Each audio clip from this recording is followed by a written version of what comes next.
The most precious speech aligns with nature. Humans must live according to the laws of the earth.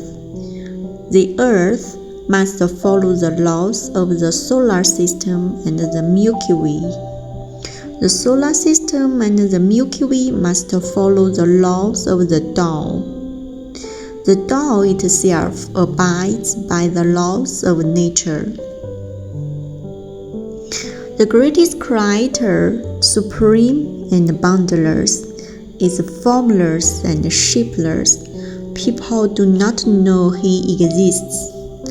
The most profound laws govern all things without form or pattern. People do not perceive their presence. When wishes are fulfilled, when ideals are realized, when goals are achieved, people say, "This has happened naturally." The highest virtue takes the Tao as its essence.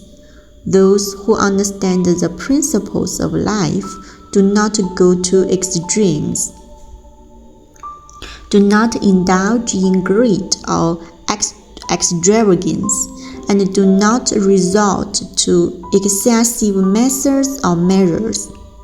Those who understand the principles of life dwell often in a state of natural non-action without deliberate contrivance.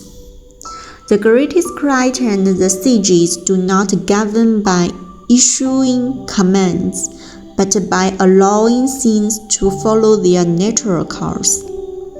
The more marvelous a method truly is, the simpler and easier it is to practice. Yet people are fond of searching for shortcuts and tricks.